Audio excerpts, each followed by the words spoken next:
नमस्कार, मैं प्रवक्ता भौतिक विज्ञान आदित्य नारायण, राजकीय इंटर कॉलेज चकिया चंदौली। आज का आपका topic mechanical properties of fluid से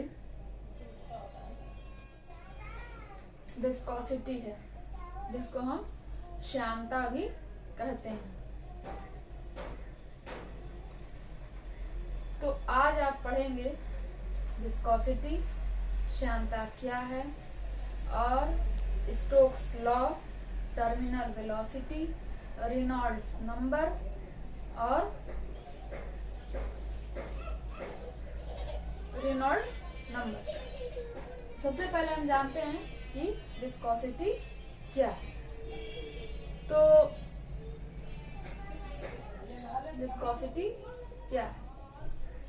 तो अब तक आपने पढ़ा स्ट्रीमलाइन फ्लो के बारे में, धारा रेखी प्रवाह। स्ट्रीमलाइन फ्लो क्या था? जिसमें कि आपके हर एक पॉइंट पर फ्लूइड जो बह रही है उसके हर एक पॉइंट पर वेलोसिटी क्या था? कांस्टेंट था। तो वो था आपका स्ट्रीमलाइन मोशन ऑफ फ्लूइड, जो कि आपने पिछले टॉपिक में पढ़ा। अब इस टॉपिक में आपको क्या पढ़ना है? श्यानता। तो स्ट्रीमलाइन मोशन में हर एक पॉइंट पर वेलोसिटी कांस्टेंट था। हर एक पॉइंट पर वेलोसिटी कांस्टेंट कब होता है? जबकि कोई फोर्स ना लग रहा हो। जब फ्लूइड के किसी भी पॉइंट पर कोई फोर्स नहीं लगेगा तब वेलोसिटी क्या होगी? उस समय कांस्टेंट होगी। लेकिन यह एक आदर्श स्थिति है, यह एक आदर्श स्थिति है और कोई भी फ्लूइड आइडियल नहीं होता है। कोई भी फ्लूइड आइडियल नहीं होता है। तो इस हर एक फ्लूइड में विस्कोसिटी प्रेजेंट होती है, यानी कि श्यानता। अब ये विस्कोसिटी क्या है? तो आइए सबसे पहले हम उसके बारे में समझते हैं। जब कोई फ्लूइड बहती है तो उसके जो लेयर्स हैं, जो फ्लूइड के जो लेयर्स हैं, उनमें आपस में इंटरनल फ्रिक्शन होता है, जो कि वे आपस में वे एक दूसरे की गति को रोकने का प्रयास करते हैं। तो यह आपका हुआ श्यानता, यानी कि जो फ्लूइड के जो लेयर्स में जो इंटरनल फ्रिक्शन जो कार्य कर रहा है, उसी को हम क्या बोलते हैं? विस्कोसिटी बोलते हैं। तो अब हम देखेंगे कि विस्कोसिटी क्या है। फ्लूइड्स के जो लेयर्स हैं उनके में आपस में फ्रिक्शन या घर्षण लग रहा होता है। तो इसे ही हम, जिसके कारण कि उनके जो रिलेटिव मोशन है, उनके बीच का जो लेयर्स का जो रिलेटिव मोशन है, जो सापेक्षिक गति है, वह बदल जाती है। तो इस तरह से आपने देखा कि वेलोसिटी कांस्टेंट नहीं रह गई। तो इसी को हम कहते हैं श्यानता। तो आइए सबसे पहले हम उसके बारे में समझते हैं।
यहाँ पर हम देख रहे हैं कि आपका एक लिक्विड का लेयर है जो कि दो ग्लास के प्लेट के बीच में दबा हुआ है।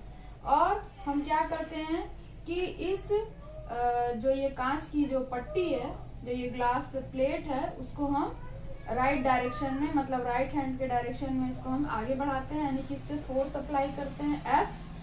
तो क्या होता है, तो ऊपर वाली जो प्लेट है उस पे तो हम फोर्स अप्लाई कर रहे हैं F, और नीचे वाली प्लेट क्या है, वो क्या है, फिक्स्ड है। तो क्या होगा, जब हम ऊपर वाली प्लेट पे जब हम फोर्स अप्लाई करेंगे तो इसमें क्या होगा, फ्लूइड पर शियर स्ट्रेस अप्लाई हो जाएगा। शियर स्ट्रेस अप्लाई होगा तो उससे क्या होगा, शियर स्ट्रेन भी प्रोड्यूस होगा। तो शियर स्ट्रेन क्या होगा, डेल्टा एक्स बाई एल हो जाएगा, जो कि आपको बताया गया था, shear strain delta x by L. तो अब यहाँ पर क्या होता है, जब हम ऊपर वाली लेयर को जब हम फोर्स अप्लाई करते हैं F, तो यहाँ तो वेलोसिटी बढ़ जाती है, लेकिन जब ये लेयर्स के फॉर्म में है तो जो आपका जो अपर लेयर है, यानी कि जो ये अपर लेयर है वो फॉरवर्ड मूव करता है, और ये जो लोअर लेयर है इसको क्या करता है, रोकने, इसकी गति को रोकने का प्रयास करता है। तो जो लोअर लेयर है इसकी गति को रोकने का प्रयास करता है, अपर लेयर की गति को रोकने का प्रयास करता है। तो फिर क्या होता है, तो जो इनके बीच का जो रिलेटिव मोशन है वो क्या होगा, अब कम हो जाएगा। तो जब रिलेटिव मोशन जब इनके बीच का जब कम हो जाएगा, इसकी गति को ये रोकने का प्रयास करेगा, तो क्या होगा कि इनके बीच में अर्थात एक फ्रिक्शन फोर्स कार्य कर रहा है। तो इनके बीच का जो फ्रिक्शन फोर्स जो कार्य कर रहा है वह उनकी आपस में इनको गति को रोकने का प्रयास करता है। तो इस तरीके से क्या होता है कि धीरे धीरे वेलोसिटी क्या होती है, कम होती जाएगी। और यहाँ पर जो लोअर लेयर के पास एकदम हम आ जाएंगे तो वेलोसिटी क्या हो जाएगी, 0 हो जाएगी।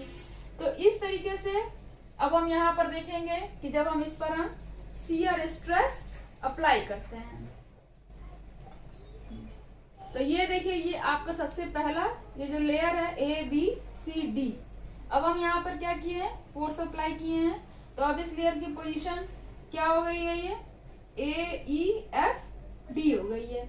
तो फिर यहाँ पर शियर स्ट्रेन क्या लगा आपका, delta x by V delta T।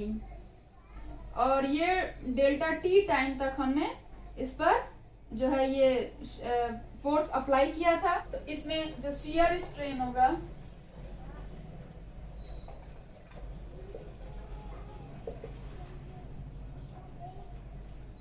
Shear strain वो कितना हो जाएगा, डेल्टा एक्स बाई एल। और जो लेयर है उस पर जो आपका शियर स्ट्रेस लगेगा वो कितना हो जाएगा, F बाई A, जो कि आप जानते हैं शियर स्ट्रेस और शियर स्ट्रेन ये लगा। लेकिन जब हम इस पर शियर स्ट्रेस अप्लाई करते हैं, जब इस पर फ्लूइड पर जब शियर स्ट्रेस अप्लाई होता है, तब क्या होता है कि जैसा कि आपने सॉलिड में देखा कि जब शियर स्ट्रेस अप्लाई होता है तो शियर स्ट्रेन प्रोड्यूस होता है। लेकिन फ्लूइड में क्या होता है कि जब शियर स्ट्रेस अप्लाई होता है फ्लूइड पे, तो शियर स्ट्रेन जो है वो कंटिन्यूअसली टाइम के साथ जो है वो बढ़ता जाता है। तो यहाँ पर हम क्या अप्लाई करेंगे, shear strain rate, shear strain rate. और रेट हम कैसे निकालेंगे, इसको टाइम से डिवाइड कर देंगे। तो इस तरीके से आपका जो कोफिशिएंट ऑफ विस्कोसिटी है, कोफिशिएंट ऑफ विस्कोसिटी, यानी कि विस्कोसिटी, इसको हम किससे लिखते हैं, ये क्या है, ईटा। ईटा इक्वल टू क्या हो जाएगा, shear stress upon shear strain rate. तो यहाँ पे हम लिखेंगे इसको shear stress upon shear strain rate। तो ये कितना हो जाएगा F/A और स्ट्रेन रेट यहाँ पे ये देख सकते हैं आप delta x by delta T by L है, तो इसको हम delta x by delta T को क्या लिख सकते हैं, v भी लिख सकते हैं। वेलोसिटी है क्योंकि वेलोसिटी v। तो ये हो गया आपका विस्कोसिटी का फॉर्मूला। तो ये हो गया आपका विस्कोसिटी का फॉर्मूला। अब आप इसके यूनिट के बारे में जान लीजिए। The SI unit of viscosity is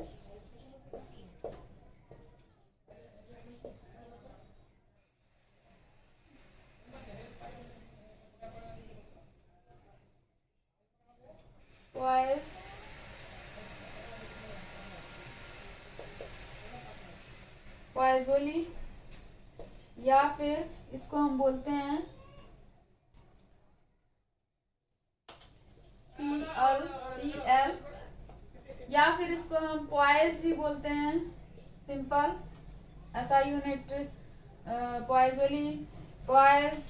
और क्या लिख सकते हैं हम, यहाँ से हम निकालेंगे अब, तो इसको लिख सकते हैं हम न्यूटन सेकेंड मीटर मीटर के पावर -2, या फिर इसको हम लिख सकते हैं हम पास्कल सेकेंड। तो ये हो गए आपके 4 तरह के इसके यूनिट। अब इसका हम डायमेंशनल फॉर्मूला लिख लेते हैं। डायमेंशनल फॉर्मूला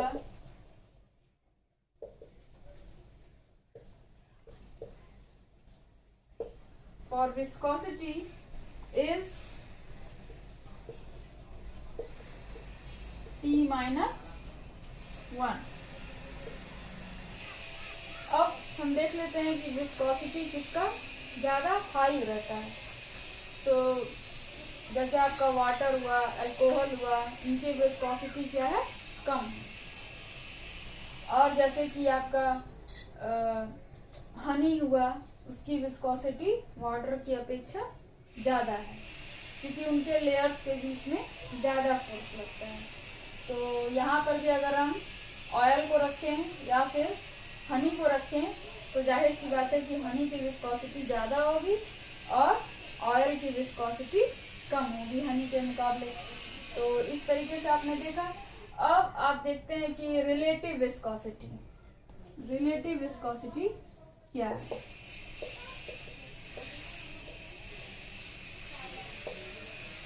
रिलेटिव विस्कोसिटी है आपका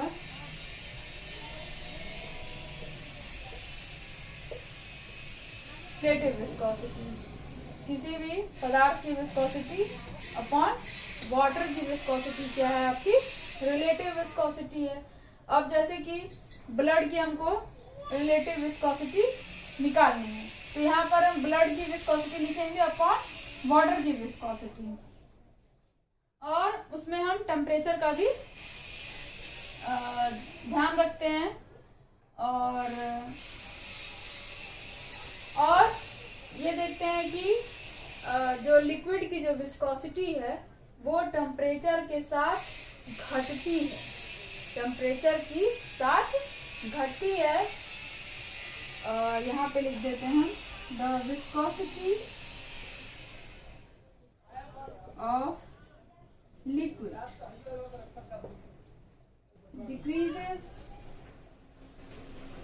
with temperature, टेम्परेचर के साथ घटती है, यानी कि जब हम किसी द्रव को जब हम गर्म करेंगे तो उसकी विस्कोसिटी क्या होगी, घट जाएगी। While it increases in case of gases. लेकिन जब हम गैस के केस में जाते हैं तो विस्कोसिटी क्या होती है, टेम्परेचर बढ़ाने पर बढ़ती है। तो ये हो गया आपका लिक्विड और गैस में के विस्कोसिटी में अंतर। अब आपको पढ़ना है इसी में इसी का एक टॉपिक है स्टोक्स लॉ। और हाँ, एक और ये भी चीज देख लीजिए आप, ये आपका एक पाइप है जिसमें से होकर के फ्लूइड जो है वो बह रही है। तो इसका velocity distribution for viscous flow in A pipe में होकर के जा रही है फ्लूइड। तो यहाँ पे आप देखते हैं कि जो पाइप का जो एक्सिस है उसके अलोंग जो है वेलोसिटी हाई है, और जैसे जैसे हम आगे की ओर बढ़ते जाते हैं, सिलेंड्रिकल के सरफेस की ओर बढ़ते जाते हैं, वैसे वैसे क्या हो रही है, वेलोसिटी क्या हो रही है, घट रही है। तो ये भी आपका विस्कस फ्लो का वेलोसिटी डिस्ट्रीब्यूशन है। और इस तरह से आपने देखा कि पाइप में भी जो है वो कैसे विस्कोसिटी विस्कस फ्लो का वेलोसिटी डिस्ट्रीब्यूशन होता है। तो अब आप पढ़ेंगे स्टोक्स लॉ। है आपका स्टोक्स लॉ, जिसके बारे में अब हम पढ़ेंगे। तो स्टोक्स लॉ ने क्या बताया था कि जब कोई, ये आपका फ्लूइड है, ये आपका फ्लूइड है, और जब कोई बॉल ऊपर से गिर रही है, बॉल ऊपर से गिर रही है, तो जब ये फ्लूइड पे जब गिरेगी तो ये क्या होगा, जो इसके लेयर्स हैं उनका पोजीशन कुछ इस तरह से होगा।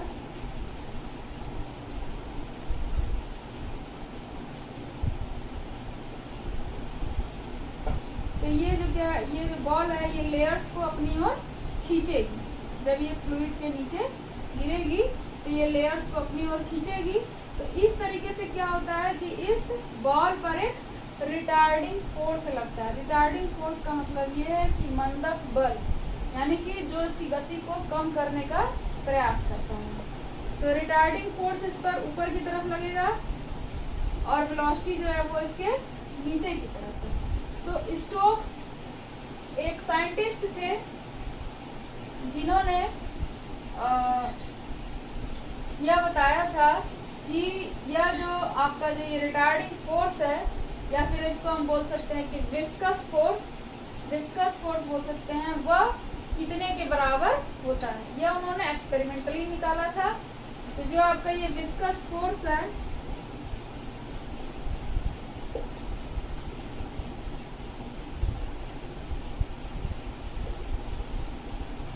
फोर्स F इक्वल टू, यह कितने के बराबर होगा, 6 पाई ईटा ए बी। ईटा फ्लूइड की आपकी विस्कोसिटी है, ए क्या है, बॉल का रेडियस है, और बी क्या है, बॉल की वेलोसिटी है। बॉल की वेलोसिटी है। यह उन्होंने एक्सपेरिमेंटली निकाला था। और विस्कस फोर्स इसे हम कहते हैं। तो इस चैप्टर में हम, इस टॉपिक में हम स्टोक्स लॉ का ही एक एग्जाम्पल अध्ययन करेंगे, जिसमें कि आपको यह बताया जाएगा कि जब कोई रेन ड्रॉप जब ऊपर से नीचे गिरती है तो उस पर विस्कस फोर्स लगता है। या फिर ये एक बॉल है जो कि फ्लूइड पर गिर रही है, तो उस पर भी विस्कस फोर्स लगेगा। तो अंत में क्या होगा, तो जब हम देखते हैं कि एक रेन ड्रॉप जो है वो गिर रही है, वर्षा की एक बूंद जो है वो नीचे की ओर गिर रही है, तब उस पर क्या होगा। तो जब वर्षा की बूंद जब नीचे की ओर गिर रही है तो उस पर ऊपर की तरफ विस्कस फोर्स लगेगा, साथ ही बायंट फोर्स भी लगेगा, उत्प्लावन बल यह भी लगेगा उस पर ऊपर की तरफ। एक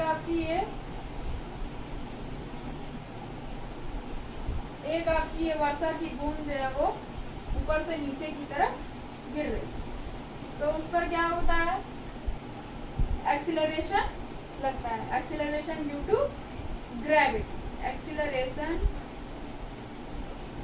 ड्यू टू ग्रेविटी उस वर्षा की बूंद पर नीचे की तरफ लगेगा, जिसके कारण कि उसका वेलोसिटी क्या होगा, इंक्रीज करेगा, और उस पर विस्कस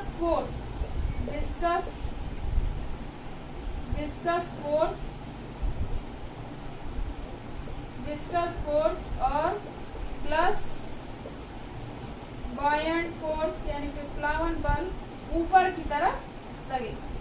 तो जब विस्कस फोर्स और प्लस बॉयंट फोर्स, जब एक्सीलरेशन ड्यू टू ग्रेविटी के द्वारा जो फोर्स लग रहा है नीचे की तरफ, उस पर जब बराबर हो जाएगा तब नेट फोर्स क्या हो जाएगा, जीरो हो जाएगा। नेट फोर्स जीरो हो जाएगा। तो जब फोर्स जीरो हो जाएगा यानी कि जो ये आपकी वर्षा की बूंद है वो कांस्टेंट वेलोसिटी से गिरेगी। तो यहाँ पर हम लिखते हैं विस्कस फोर्स है आपका 6 पाई ईटा ए बी, और यहाँ पर हम बॉयंट फोर्स पर नेगलेक्ट कर देते हैं, या फिर बॉयंट फोर्स को हम लिखते हैं प्लस बॉयंट फोर्स कितने के बराबर होता है आपका, जो कि फ्लूइड के द्वारा जो कि एयर के द्वारा ऊपर की तरफ लगेगा। तो बॉयंट फोर्स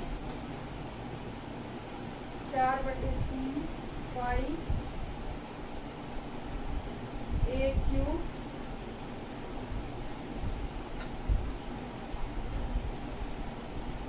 सिग्मा जी, ये है आपका बॉयंट फोर्स, जहाँ ये क्या है, sigma is the mass density of fluid.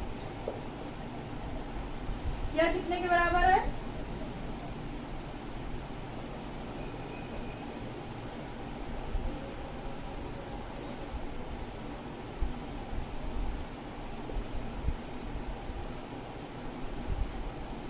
ये क्या है, rho is the mass density of raindrop a क्या है, वॉल्यूम है,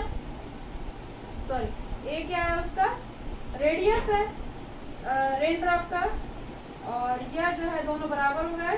तो अब यहाँ पर आप देखिए क्या हो जाएगा, 6 पाई ईटा ए बी। अब जबकि आपका यह viscous force plus buoyant force equal to कितने के बराबर हो गया है, एक्सीलरेशन ड्यू टू ग्रेविटी की वजह से जो फोर्स लग रहा है उसके बराबर हो गया। तब इस समय क्या होगा कि बॉडी पर कोई भी फोर्स नहीं लग रहा है, इस वर्षा की बूंद पर कोई भी नेट फोर्स नहीं लग रहा है, नेट फोर्स जीरो है, यानी कि उसका वेलोसिटी क्या है, वो कांस्टेंट है।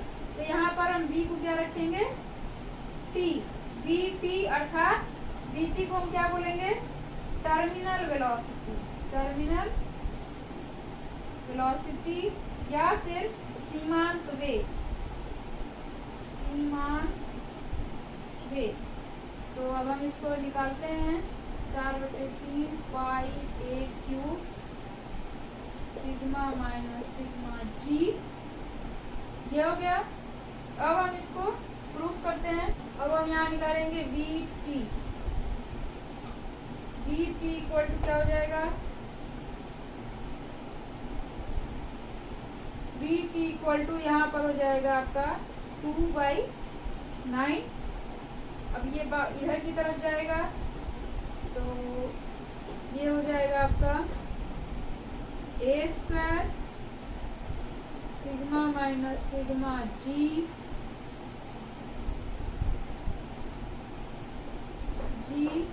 By eta. तो ये हो गया आपका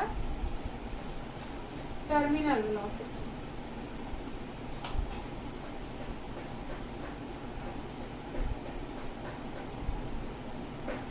तो यहाँ पर आप देख सकते हैं कि जो टर्मिनल वेलोसिटी है वो जो वर्षा की बूंद है उसके रेडियस के स्क्वायर है और विस्कोसिटी ऑफ द मीडियम के प्रोपोर्शनल है। तो स्टोक्स लॉ के द्वारा हमने ये वर्षा की बूंद का सीमांत वेग निकाला कि वर्षा की बूंद जो है वो अंत में कांस्टेंट वेग से गिरती है, जो कि आपका ये vt है। तो अब आपका नेक्स्ट टॉपिक है रेनॉल्ड्स नंबर।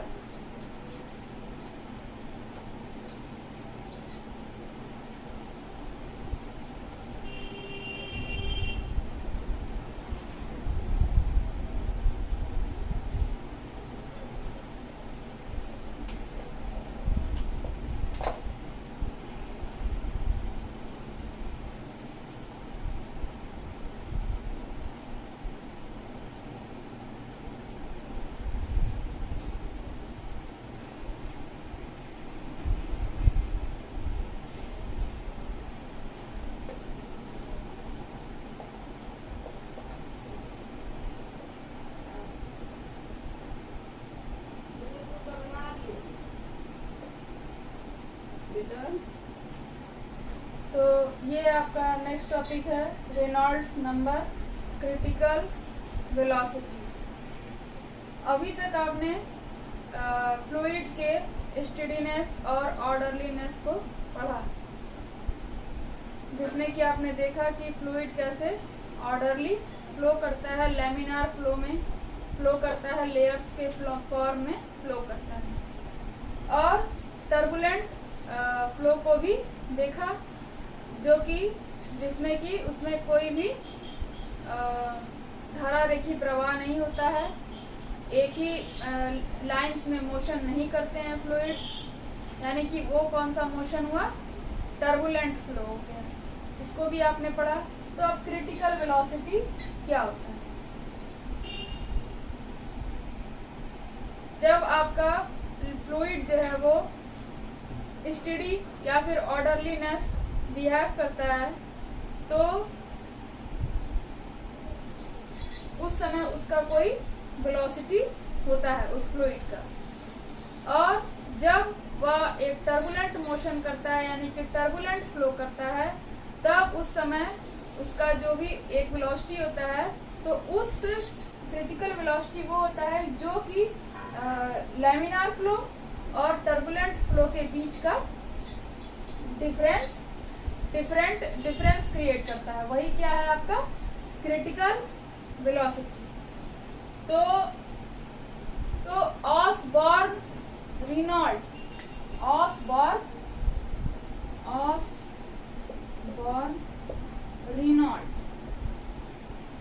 जो कि एक साइंटिस्ट का नाम है, इन्होंने क्रिटिकल वेलोसिटी, जो कि फ्लूइड का जो क्रिटिकल वेलोसिटी है, उसका उन्होंने डेफिनेशन दिया।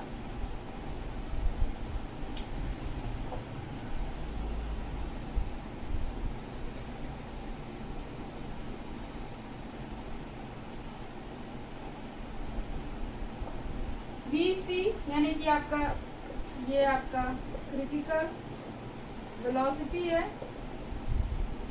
K आपका रेनॉल्ड्स नंबर है,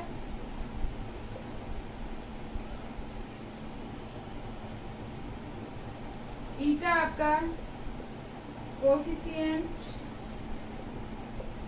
ऑफ विस्कोसिटी फॉर फ्लूइड, और वो क्या है, डेंसिटी ऑफ फ्लूइड, और R क्या है, डायमीटर ऑफ पाइप। ईटा क्या है, coefficient of viscosity for fluid, ये क्या है, रो डेंसिटी ऑफ फ्लूइड है, और R क्या है, डायमीटर ऑफ पाइप, मतलब पाइप का जो है वो डायमीटर, R क्या है आपका, रेडियस ऑफ पाइप। तो ये आपका K क्या है, रेनॉल्ड्स नंबर। तो हम K को क्या लिख सकते हैं, K equal to BC rho r upon eta. तो ये हो गया आपका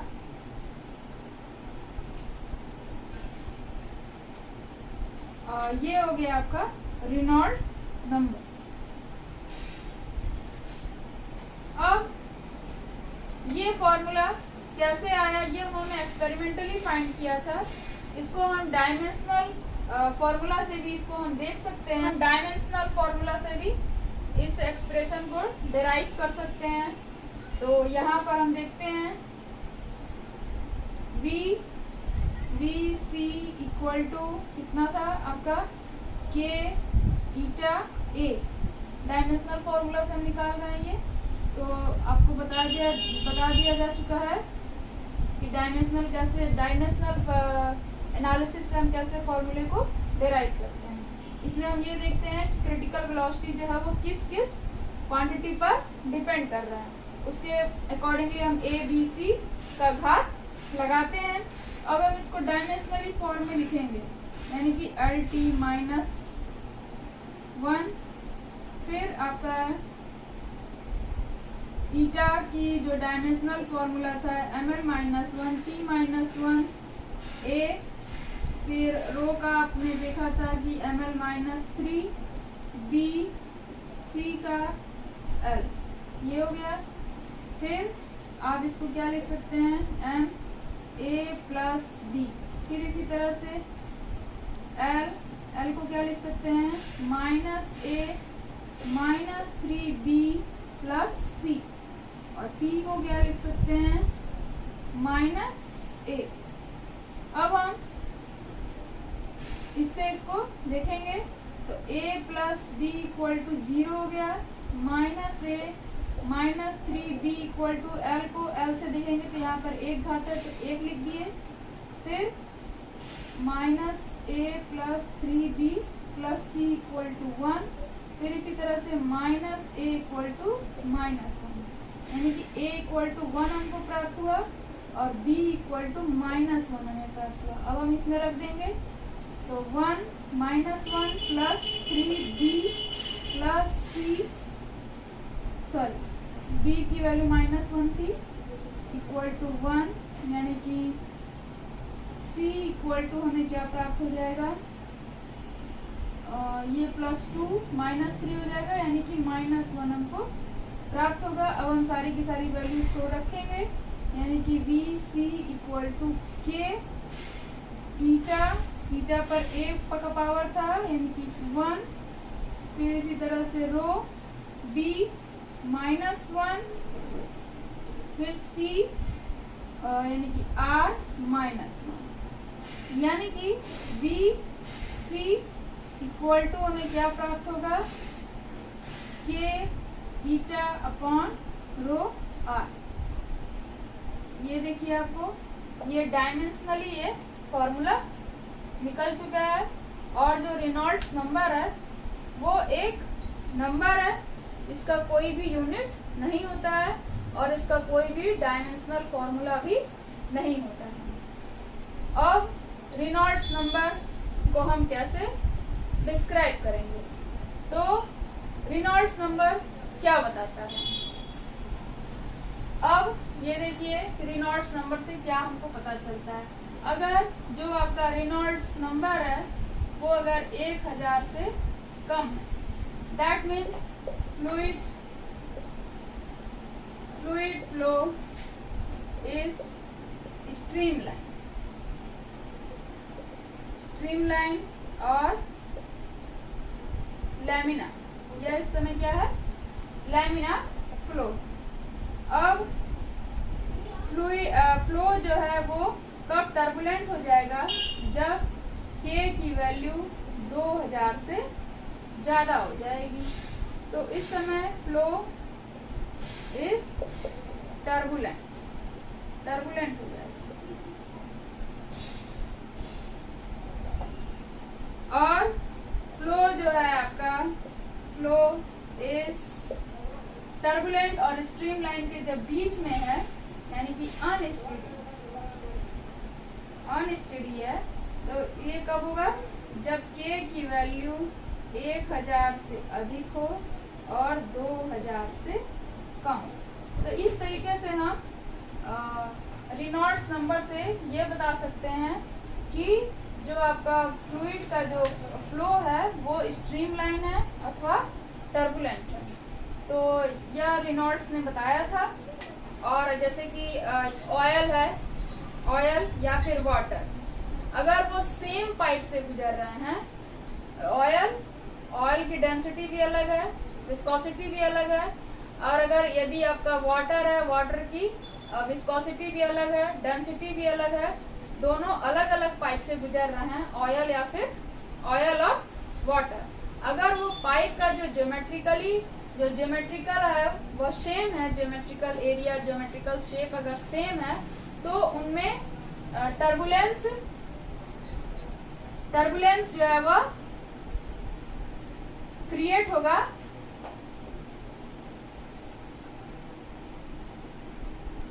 जब रेनॉल्ड्स नंबर की वैल्यू 2000 से ज्यादा हो।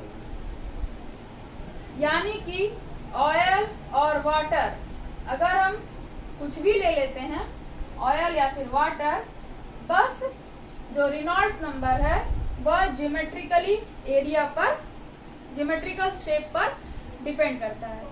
यानी कि अगर ज्योमेट्रिकल शेप सेम है तो वह ऑयल और वाटर दोनों में ही टर्बुलेंस तभी क्रिएट होगा जबकि के की वैल्यू 2000 से ज्यादा हो।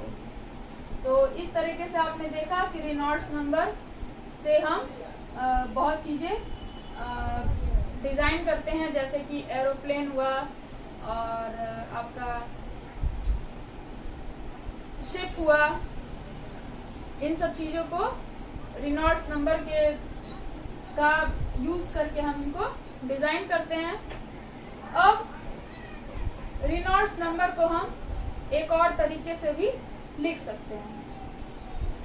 तो वह तरीका क्या है, इसको आप देख लीजिए। R इक्वल टू, जैसा कि आप देखे हैं, sorry, K equal to V C rho R on theta. ये आपने देखा। इसको हम क्या लिख सकते हैं, या इसको हम V माने अगर, तो इसको हम लिख सकते हैं, अगर हम V से ऊपर नीचे मल्टीप्लाई करते हैं तो रो V स्क्वायर हो जाएगा और theta V upon R, theta V upon R। या फिर हम इसको क्या लिख सकते हैं,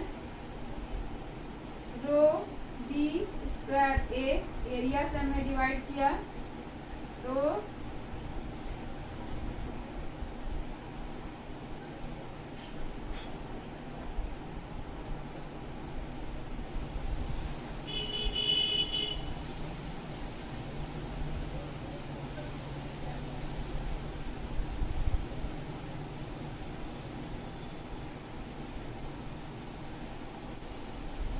यहाँ पर हम R की जगह D भी ले सकते हैं, डायमीटर ऑफ पाइप। तो यहाँ पे हमने D ले लिया है, डायमीटर ऑफ पाइप हमने दिखा दिया। तो ये क्या है आपका इनर्शियल फोर्स, इनर्शियल फोर्स। और ये क्या है आपका विस्कस फोर्स। तो ये आपका एक विस्कोसिटी, सॉरी, रेनॉल्ड्स नंबर का ये एक रिप्रेजेंटेशन है। अब हम इसको इनर्शियल फोर्स कैसे बोले हैं, इसको विस्कस फोर्स कैसे बोले हैं, इसको भी आपको दिखा देते हैं।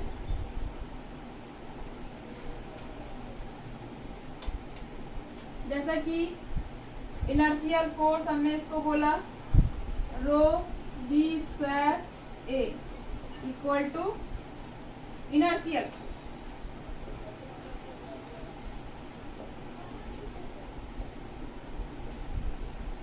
इनर्शियल फोर्स किसके बराबर होता है, Ma के बराबर। और Ma को हम क्या लिख सकते हैं, density per unit volume V by T. ये हम लिख सकते हैं इसको। आपको पता है डेंसिटी क्या है, मास पर यूनिट वॉल्यूम है, तो इसको हमने मास के टर्म में लिखा है, और ये आपका है वेलोसिटी अपॉन टाइम। ये हम लिख सकते हैं इसको। अब हम क्या लिख सकते हैं, rho a into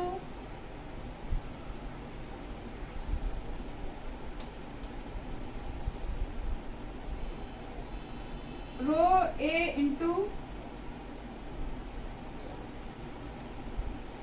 into displacement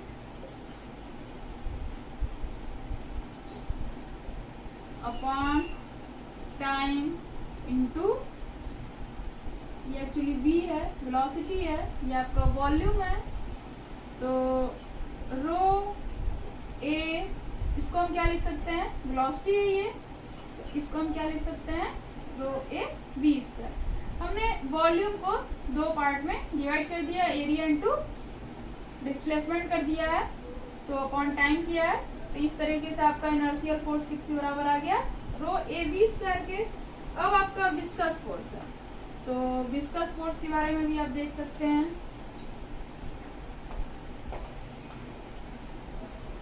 viscous force, viscous force क्या है, तो eta equal to shear stress upon shear strain होता है। शियर स्ट्रेस क्या था, F by a, shear strain क्या था,